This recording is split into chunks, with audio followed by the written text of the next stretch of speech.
A condição geográfica e a forte relação histórica de Portugal com o mar originaram que este se tivesse tornado um dos elementos mais determinantes da nossa identidade nacional. Ao longo da nossa história, o mar foi assumindo um papel essencial na realidade política, económica, social, cultural e ambiental. Elemento determinante na delimitação das nossas fronteiras, o mar prolonga uma pertença nacional, já que Portugal não se constitui apenas como território continental, antes se estendendo o oceano adentro até aos arquipélagos dos Açores e da Madeira. A superfície marítima portuguesa é, por isso, a segunda maior zona económica exclusiva da União Europeia.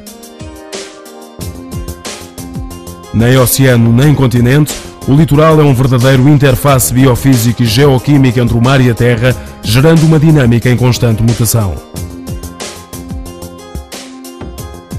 Com características muito diferenciadas, a costa portuguesa apresenta áreas urbanas e industriais, turísticas, rurais e de pesca e outras em que a natureza se encontra ainda preservada. O litoral constitui um sistema natural complexo, rico em ecossistemas com grande diversidade biológica, altamente produtivos e que constituem o habitat de grande número de espécies botânicas e zoológicas. Desde sempre, o homem tem sentido o apelo do mar. A beleza paisagística e a riqueza de recursos naturais terrestres e marinhos marca a história das populações ao longo do litoral. Não é de estranhar, portanto, que seja precisamente no litoral que se localizam as maiores concentrações populacionais do nosso país. As migrações do interior para a zona costeira e das áreas rurais para as áreas urbanas têm sido uma constante na história da demografia portuguesa. Do mesmo modo que a utilização do litoral para fins balneares e turísticos tem sido uma realidade bem presente na vivência dos portugueses. As pressões demográficas e o desenvolvimento económico desregrado alteraram os usos do litoral, contribuindo para uma ocupação desordenada e caótica do território, muitas vezes em zonas de risco. A criação de novas oportunidades de negócio, através da exploração turística para fins balneares, sobretudo nas décadas de 70 e 80, realizou-se com o desrespeito pelos valores ambientais e territoriais em presença, comprometendo o futuro. Esta situação, além de originar danos não quantificáveis nos habitats naturais, onera ainda a sociedade em geral com os encargos das obras indispensáveis para melhor proteger a costa e as populações locais. Deste modo, o nosso litoral apresenta-se como um valor de importância estratégica. Nos últimos anos, os conflitos entre o homem e a natureza nas zonas costeiras ganharam relevância política a nível nacional e internacional. O conceito de desenvolvimento sustentável vai aos poucos fazendo o seu caminho. No entanto, as intervenções no litoral têm mantido uma visão casuística destinada a minimizar as situações de risco.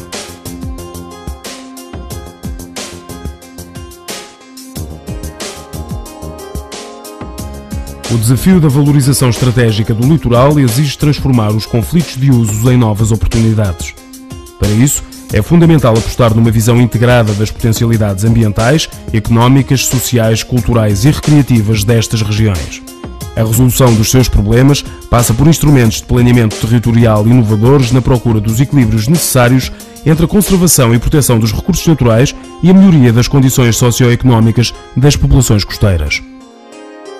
A gestão integrada do litoral é um compromisso assumido no programa do 17º Governo, quando defende para as zonas costeiras uma política do mar que favoreça a proteção ambiental e a valorização paisagística, mas que enquadre também a sustentabilidade e a qualificação das atividades económicas. Logo nos primeiros meses de governo, foram tomadas decisões firmes para a execução desses objetivos. A aprovação em Conselho de Ministros do Plano de Ordenamento da Orla Costeira de Vila Moura-Vila Real de Santo António e a criação do Grupo de Trabalho para o Litoral, coordenado pelo professor Veloso Gomes, foram os primeiros passos de um longo caminho a percorrer. Este grupo de trabalho tem como missão desenvolver uma estratégia de ordenamento, planeamento e gestão da zona costeira continental e insular nas suas vertentes terrestre e marinha. A estratégia de gestão integrada do litoral tem vindo a ser o mote para o desenvolvimento de múltiplos projetos-programas a nível nacional e internacional.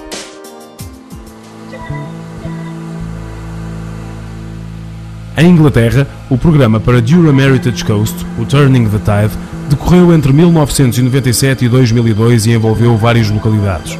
Entre os projetos desenvolvidos ao abrigo deste programa destacam-se o de criação de acessos pedonais à praia, estacionamentos e zonas de estadia e lazer, demolição de edifícios abandonados ou perigosos, criação de ciclovia ao longo da costa e criação de habitat natural por aquisição de terrenos agrícolas. Também na vizinha Espanha, onde 60% de uma costa com 8.000 km se encontrava deteriorada pela pressão de urbanizações em zonas dunares, obras artificiais de defesa alterando a dinâmica litoral, contaminação de águas e interrupção de processos sedimentares, foram tomadas medidas de gestão integrada. Entre elas, destacam-se a requalificação do litoral de Peníscola-Castellón, onde se procedeu à recarga do areal de praia, e em Cádiz, à demolição do Hotel Atlanterra, um edifício com 45.000 metros quadrados, situado na faixa costeira, após a qual se procedeu à renaturalização do local e à reutilização dos resíduos da demolição. Na Bélgica, para a costa do West Flanders, com 65 km e uma elevada densidade populacional, o Programa de Gestão Integrada estabeleceu como prioridades a renovação dos núcleos turísticos, melhorando as acessibilidades e a qualidade do património natural e arquitetónico e reforçando a atração das áreas urbanas, bem como a exploração de oportunidades de turismo ligadas ao património marítimo e pescatório.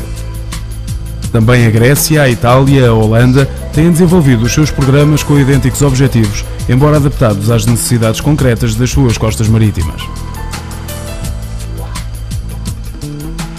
A aprovação do Plano de Ordenamento da Orla Costeira Vila Moura-Vila Real de Santo António preenche uma das últimas lacunas do ordenamento jurídico do litoral.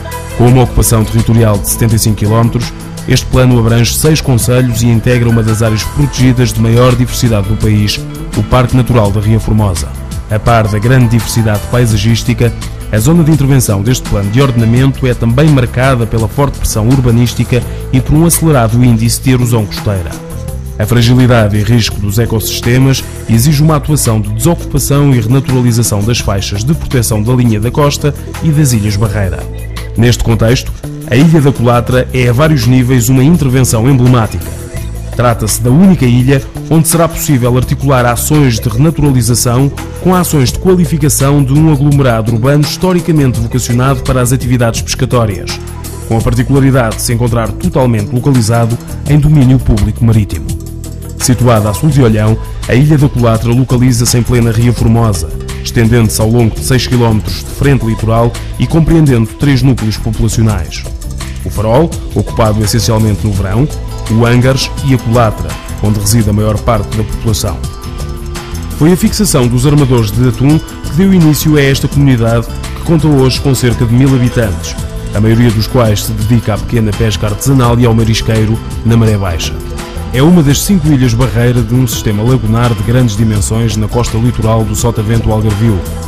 A biodiversidade das suas flora e fauna fazem da Colatra, como do restante Parque Natural da Ria Formosa, uma zona úmida de importância internacional, contemplada na Convenção de Ramsar e de proteção especial para a avifauna, segundo Diretiva Comunitária de 1979.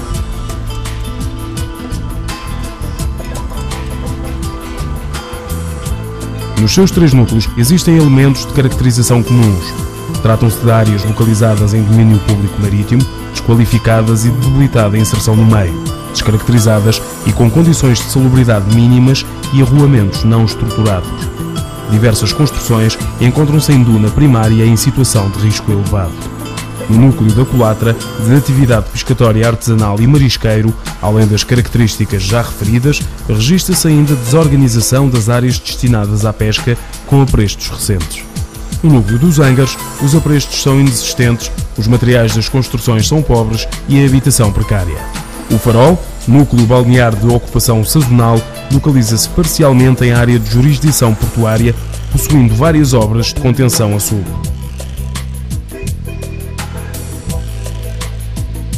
No âmbito da aplicação do Plano de Ordenamento da Orla Costeira Vila Moura-Vila Real de Santo António, para o núcleo da Colatra está prevista a elaboração de um projeto de intervenção e requalificação e de um plano de praia.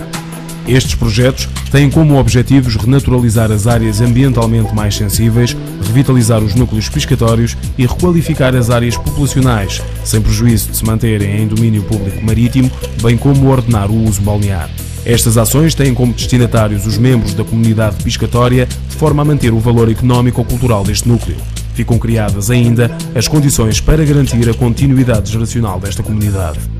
As medidas anunciadas de gestão integrada para a orla costeira obedecem a orientações internacionalmente assumidas. A sua urgência tem exigido um pragmatismo essencial por parte de todas as entidades envolvidas e perante a qual este Governo manifesta a coragem de não virar costas. Porque a nossa costa, mais do que um mero lazer de fruição egoísta, é a nossa mais ancestral relação com o mundo, a nossa maior fronteira, aquela que, segundo Fernando Pessoa, nos permitiu cumprir o mar.